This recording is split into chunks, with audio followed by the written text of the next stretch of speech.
На Западе нас всех с ложечки кормили идеей, что мы свободные граждане суверенных стран, где наши демократически избранные правительства правят в соответствии с желаниями народов. Если это не достигается, то это обычно объясняется несчастьями, такими как кризисы, угрозы безопасности или войны, или глупостью наших правительств. Немногие люди, которые сомневаются в этих объяснениях или даже подозревают, что за событиями нашего времени или официальной версией нашей истории стоят скрытые руки, легко отвергаются как конспирологи. Наши правители в древности, конечно, не было никаких скрытых рук, когда человечество было в своей предыстории, предшествовавшей нашей настоящей истории, как ее видит большинство. Около 200 тысяч лет наши предки жили небольшими кочевыми общинами, делясь пищей, добытой охотой и собирательством. Проблемы, планы и правила решались в ходе, возможно, долгих дискуссий, в ходе которых мнения обычно согласовывались до тех пор, пока не достигался консенсус. Нашим доисторическим миром правили в высшей степени суверенные люди. Ситуация начала меняться около 10 тысяч лет назад с революционными инновациями в растениеводстве и животноводстве. Многие общины стали оседлыми, а небольшие деревни разрослись. Производители инструментов, одежды, гончарных изделий или произведений искусства должны были торговать с людьми, производящими продукты питания. В какой-то момент деньги, такие как ракушки или глиняные таблички, стали удобной заменой бартеру. Затем появились серебряные и золотые монеты, и неизбежно одни люди становились беднее, а другие богаче. Затем люди с избытком начали давать свои деньги в долг нуждающимся. Иногда в качестве одолжения, но обычно против интереса. Затем было обнаружено, что даже небольшая процентная ставка, применяемая в течение нескольких лет, быстро удваивает долг, например, 10% в течение 7 лет. Так проявилась предательская сила ростовщичества, способная разрушить ткань любого эгалитарного общества. Древнее знание об ущербе, причиняемом ростовщичеством, привело к его запрету в 3 авраамических религиях – христианстве, исламе и иудаизме. Сегодня это по-прежнему запрещено в исламе. Благодаря ростовщичеству первые банкиры Вавилона стали настолько богатыми и могущественными, что контролировали царей и священников. Были составлены коммерческие законы, которые защищали элиту и даже давали ей право обращаться с покоренным народом как с товаром. Большое рабство в разноцветных тонах стало ключевым бизнесом. После падения Вавилона пришли и ушли другие империи, такие как Персидская, Финикийская и Римская. В общем, на вопрос, кто правит миром, было легко ответить. Перенесемся в Средневековье. В средние века Европой откровенно управляла земельная аристократия, которая держала сельских жителей в феодальном рабстве, обязывая их отдавать часть своего урожая в обмен на защиту. Господствующей религией был католицизм, запрещавший ростовщичество. Тем не менее, спрос на суду был высоким, и только евреям разрешалось это делать, однако им было религиозно запрещено давать деньги в долг другим евреям. Они были одними из немногих, кто умел писать и вести бухгалтерский учет, и через их сети можно было сужать большие суммы денег высокопоставленным должникам. Кредитование было очень прибыльным делом, но и рискованным, поскольку гарантии часто были слабыми. Для решения проблемы обычно использовалось налогообложение подчиненных. Эта непопулярная задача часто возлагалась на ростовщиков, и такая откупная деятельность вызывала у народа ненависть к ним. В начале 1600-х годов Голландия была восходящей звездой, в то время как Венеция самая богатая, старейшая и, вероятно, самая вероломная европейская империя изо всех сил пыталась оправиться от попытки истребления, предпринятой Лигой Камбрий европейских сил. Используя новый маршрут доставки вокруг Африки, португальцы взяли на себя часть своей прибыльной торговли в Азии. Кроме того, Венеция была не очень удачным местом для ведения бизнеса с недавно открытой и уже процветавшей, благодаря краденному золоту и серебру, Америкой. Следовательно, были начаты усилия по развитию новой и более крупной империи с более безопасными и лучше расположенными базами, на Атлантическом побережье в Голландии и Англии.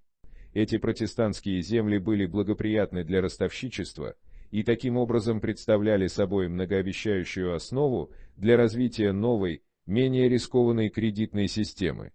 Участниками были амбициозная фракция венецианских олигархов Джованни, как специалисты по империи, богатые сефардские евреи, изгнанные из Испании и Португалии, как специалисты по финансам, и оппортунистическая англо-голландская протестантская знать и аристократия, как марионетки и спекулянты. Почва для этого трехстороннего проекта была подготовлена в начале 1500-х годов, когда политика венецианской олигархии «разделяй» и властвуй поддержала протестантскую революцию в Северной Европе.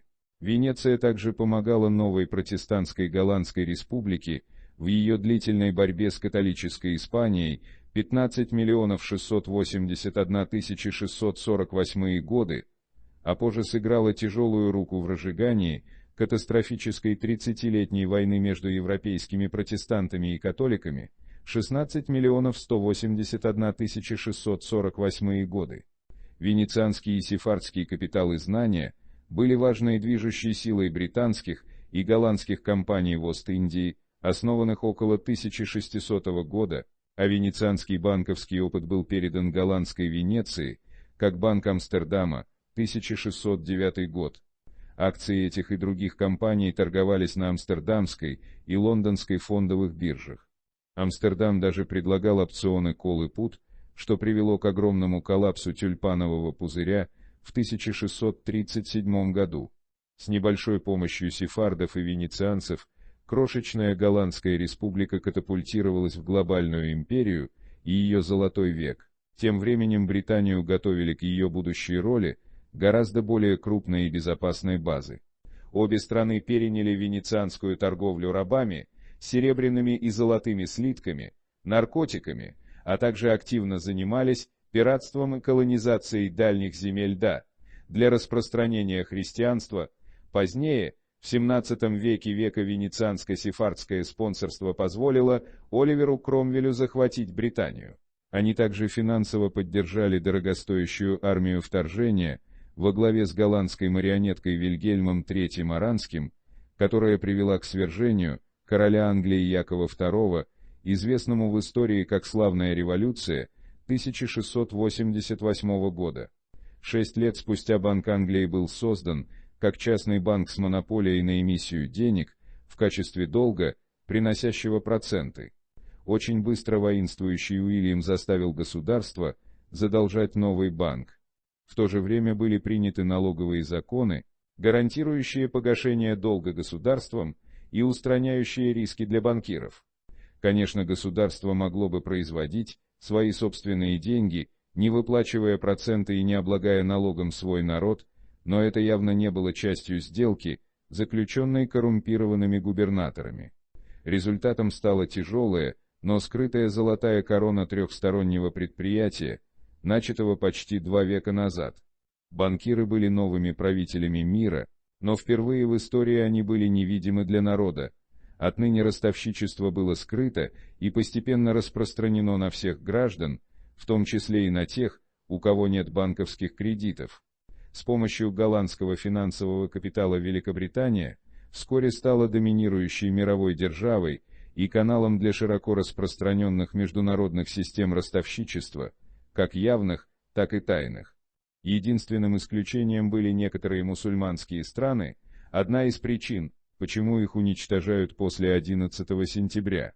Огромная обманчивая и контролирующая власть закулисных хозяев денег лучше всего иллюстрируется тем невероятным фактом, что до самого недавнего времени почти никто никогда не подвергал сомнению эту систему. Ни экономисты, ни правительство, ни журналисты-расследователи, ни политические партии, ни даже твердолобые социалисты или марксисты. Проект нового мирового порядка, НМП, в течение 19 века одна семья стала контролером финансового капитализма, как открыто в Британской империи и Европе, так и тайно в США через свои прикрытия, банки Моргана и Кун-Лёба. В своей штаб-квартире в лондонском Сити Ротшильды накопили, вероятно, половину мирового богатства, не только за счет скрытого ростовщичества, но и за счет открытого ростовщичества посудам королям, странам и корпорациям, объединение банковской семьи Ротшильдов с американскими Рокфеллерами и их крупными нефтяными компаниями было лишь вопросом времени. В начале 20 века Ротшильды, Рокфеллеры и их глобальные корпорации и сети были могущественнее любой страны на Земле. По словам тогдашнего президента США Вудро Вильсона, некоторые из самых влиятельных людей в Соединенных Штатах чего-то боятся. Они знают, что где-то есть сила, такая организованная, такая тонкая, такая бдительная, такая взаимосвязанная, такая совершенная, такая всепроникающая, что им лучше не говорить громко, когда они осуждают ее. Эта власть подкупала политиков, включая Вильсона и последующих президентов США, проникала в оппозицию и средства массовой информации, коррумпировала правительство и захватывала науку. Чтобы присоединиться к их играм, вы должны были продать свою душу дьяволу, и внезапно двери или рынки открылись, карьеры или акции взлетели вверх, и вы заработали кучу денег. Более того, банковская проницательность сделала большую часть грязной работы через подчиненных и грубую силу денег, империи, их армии и секретные службы. Мафия, армия и промышленность, и даже идеалистические или революционные движения. И это сработало даже на маленьких людях, так как наши решения часто в пользу денег, а не жизни. Эти элиты финансировали войны и политические убийства, часто фабрикуя события, то есть нападения под чужим флагом, чтобы спровоцировать конфликт в свою пользу. Эта сила широко использовалась в прошлом веке, более 140 миллионов смертей, как часть стратегии, чтобы гарантировать их положение на вершине. Пошаговый проект НWО для нескольких поколений был мастерски изложен Ричардом К. Муром в его статье «Краткая история нового мирового порядка». Первая мировая война стала эпохальным событием, положившим начало определенной программе нового мирового порядка, единой глобальной иерархии под контролем элитных финансистов. Британия больше не была очевидным выбором в качестве базы для глобального захвата власти. Поэтому было принято решение сместить гегемонию из Лондона в Вашингтон. Первая мировая война была превращением Америки в мировую державу в то время как европейцы и британцы истреблялись миллионами. Американцы переживали времена бума, ведущие к золотому веку бушующего. 1920-е союзники были обременены астрономическими долгами перед американским казначейством, и перед банковской элитой. Можно сказать, что Америка выиграла Первую мировую войну, а вся Европа проиграла и проиграла по-крупному. Европейцы были обязаны платить Америке огромные суммы за привилегию опустошать друг друга. Британия на какое-то время выиграла битву за Европу. Америка выиграла битву за самую сильную нацию на более долгое время, но именно банковская элита выиграла войну за дискреционную власть над будущим ходом мировых дел. Некогда секретная история инсценировки Первой мировой войны рассказана в книге Джима Макгрегора и Джерри Доерти «Скрытая история. Тайные истоки Первой мировой войны».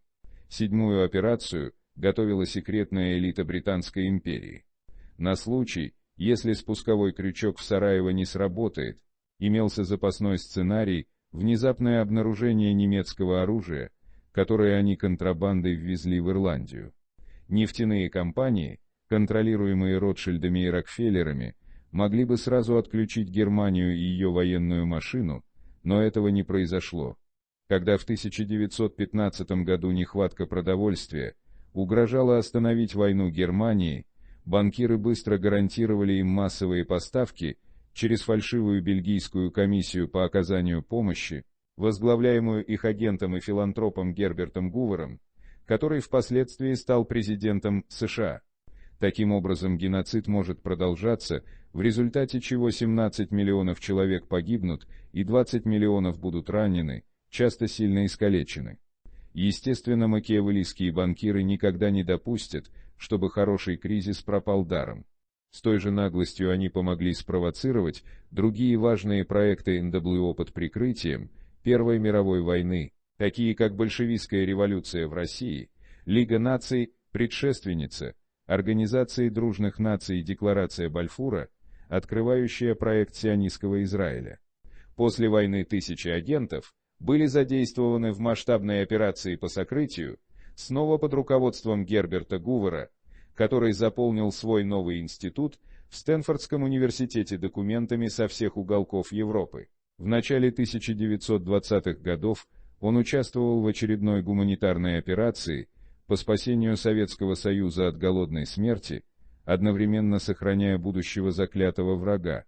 После 4 бессмысленных для народа лет войны немцы были вынуждены взять на себя всю вину. На Версальской мирной конференции банкиры гарантировали выплату долга и условия для своего следующего проекта НМП Второй мировой войны. Выдержки из той же статьи Ричарда Мура. Первая мировая война была настолько успешным проектом, что сразу же началось планирование более грандиозного продолжения и еще одного гигантского шага к новому мировому порядку. В начале 1920-х годов и еще во времена Веймарской республики группе инженеров Круппа было тайно поручено разработать проект линии военной техники, подходящей для войны через 20 лет. Так было задумано передовое оружие, которое так хорошо послужило Рейху, когда пришло время. Несмотря на то, что Германия была нищей и по договору не должна была перевооружаться, кто-то знал и сказал Круппу, что все это изменится, и в назначенные сроки Гитлер был проектом англо-американских банкиров. Его харизматическая гениальность была замечена рано, и огромные прибыли были получены путем инвестирования.